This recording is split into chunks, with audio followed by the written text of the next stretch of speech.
I think the key thing to understand throughout this talk, and I do apologize if it's a little overly technical, is that there exists an inexpensive, high quality, inspectable solution that can bring security and enforcement to silicon itself and the supply chain that sort of provides all of it. So, um, this is something where, yes, I started this OpenTitan project at Google that's now being widely deployed, is my understanding, in Chromebooks and data centers. So you can, in fact, build this stuff transparently and in the open and have a reason to trust it.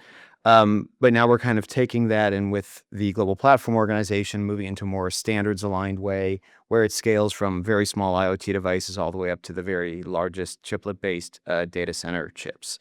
So I'm going to talk about some of the challenges and opportunities that this technology provides, as well as why I think it's on the cusp of becoming ubiquitous, and also maybe what it can be used for and what it can't really be used for. So what is a silicon root of trust? You kind of want to think of this as like the enclave below the enclave below the enclave. It's a pretty foundational, fundamental piece of kit in almost all silicon. It's really the security anchor that lives below the lowest layer of software. Now, there are many different types, many different functions. You'll hear people talk about root of trust for measurement, root of trust for identity, root of trust for storage. They're all kind of variations on a theme. You can use the same piece of silicon or the same design to implement all of them. I'm going to focus on one particular kind, which is really responsible for having a secure identity, being able to attest that a given chip is authentic, and providing the capability to trace that through the supply chain, as well as something that ensures that the correct firmware, the correct software is actually what is running on that particular piece of silicon and also the rest of the platform. So from those two properties, you can basically build all of the attestation mechanisms, all of the integrity mechanisms that have been brought up even theoretically today. So the key thing to kind of realize here is that every system has something at the bottom that you implicitly trust. And my view is that that thing should be explicit, transparent, and really purpose-built and hardened for security. So the silicon root of trust provides this hardware-rooted identity and cryptographic services that you cannot get from software alone. And one that's built out of open source can be validated and trusted. So what do you use it for? It gets used for a lot, often in an invisible fashion, but this is the kind of fundamental little bit that enables all of these higher level security primitives that you really care about when you want to be enforcing any given policy. The big thing is it provides the ability to, without being in the room, remotely attest to some set of properties. Those properties can be, is this the chip I think it is? Those properties can be, what journey did this chip take through the supply chain? They can be, what is the software that's running on this chip? Is it the latest software? Does it have rollback protection, secure boot, whatever? It kind of doesn't matter what the property is. This is just the thing that's responsible for saying, yes, it has this property, and yes, I can give you a cryptographic proof that this property exists. So it underpins everything. So it really better work well, and it better be trustworthy. From the workload attestation perspective, I know this has come up a few times. This is a pretty recent thing that's entering general availability. The kind of key point here is, so this is a attestation for confidential VMs starting to roll out, nowish. But the thing to realize here is that this still relies on trusting both the chip maker and typically the cloud provider, in addition to whatever it is you as an end user are actually wanting to confirm is the right workload, whether it be training or inference or what have you. So even this kind of state-of-the-art workload attestation requires a cross-company leap of faith. Not everyone wants to take that. So, and then there are significant research and technical challenges. How do you do data center attestation? How do you do really broad-based, large-scale attestation? And who are you trusting to kind of confirm that attestation? So we're pretty far from being able to enforce generic policies. So this is, it's fairly important. But I think maybe it's worth talking quickly about why I think this kind of transparent, trustworthy silicon technology is pretty close to becoming ubiquitous. We're kind of at a weird point in technology evolution, which is there's massive pull that is coming from the AI infrastructure build out. There's a lot of money sluicing in right now. There are regulatory forces that are sort of saying, well, you have to do things differently than you've done them before. The PQC transition, both NIST and in the EU, that shift is mandated to start in 2030. That's actually driving a lot of change down at the lowest layers of the hardware and in the cryptography stacks we use. The other thing that's actually driving a lot of this is the European Cyber Resilience Act, or I forget what CRA stands for, because it costs $25+ million for a modern node mask set. If you're a chip maker, you don't want to have to do that more than once in more than one region. So you tend to build for the high bar. The high bar these days is the CRA in Europe, except for China, in which case it always has to be special, and we've all kind of accepted that.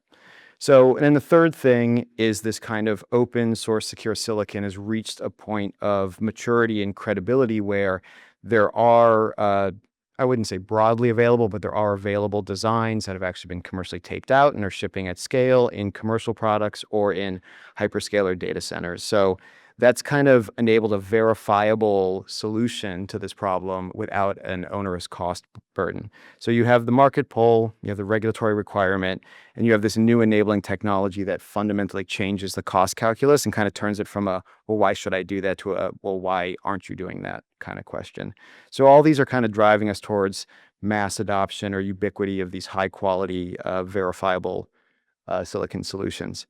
So the bad news, I think, from a policy perspective is my personal belief is it's not going to be very likely that any chip maker is going to allow for an independent third party to kind of be the kind of decider as to what runs on these devices.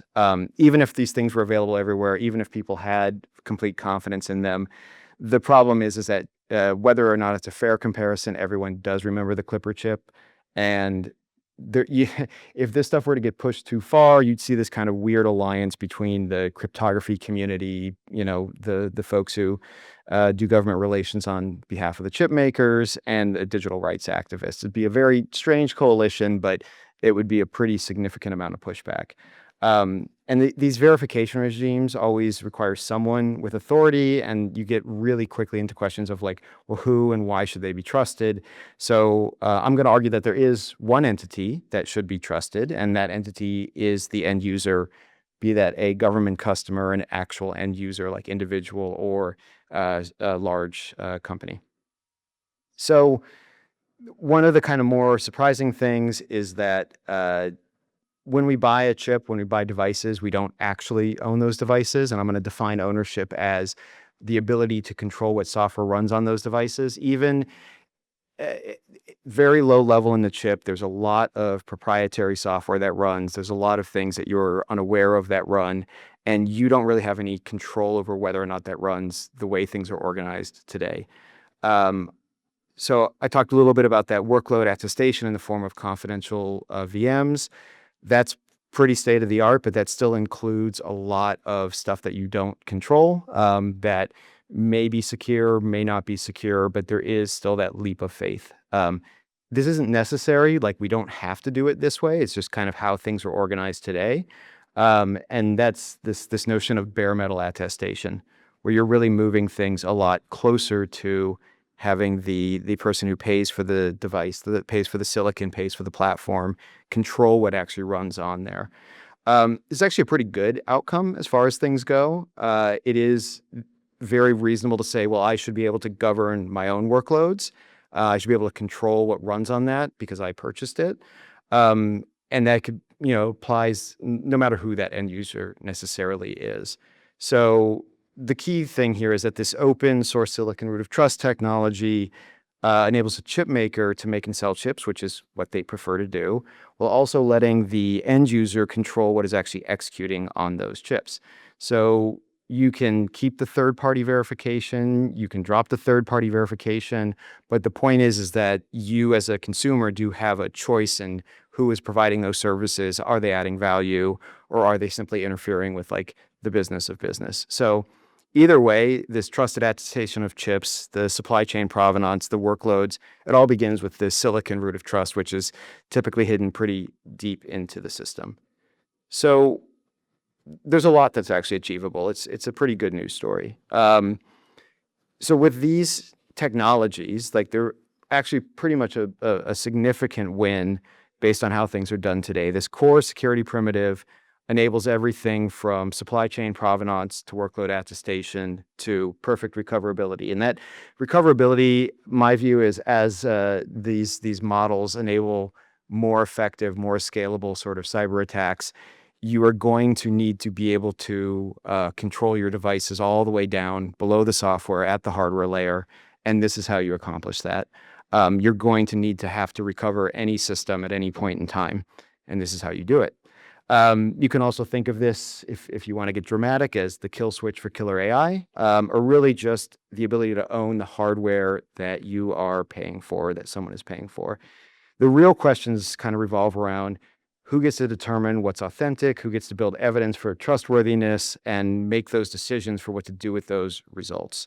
And so I think if we move a little bit away, worrying less about controlling those workloads and more towards making the supply chain, making the silicon itself more secure, more controllable, more ownable, that's actually a pretty achievable policy goal.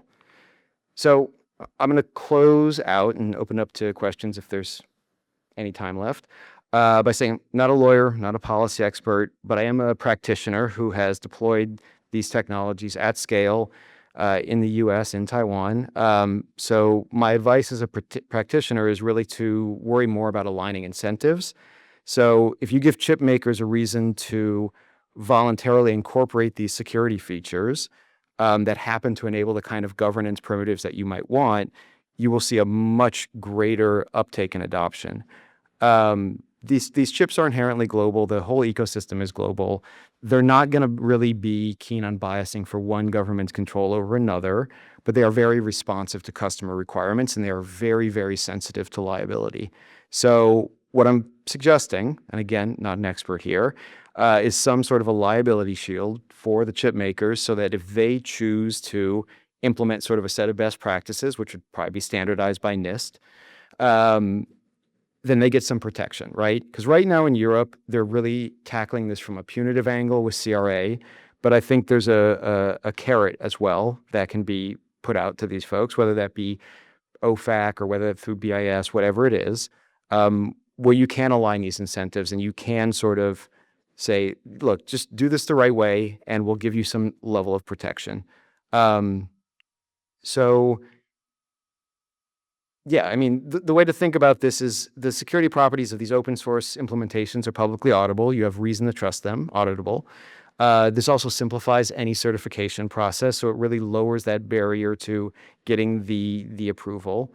And it's one way in which today you can really build a much more trustworthy, secure silicon supply chain, which has ripple effects all the way out into production. And that's it. Thank you.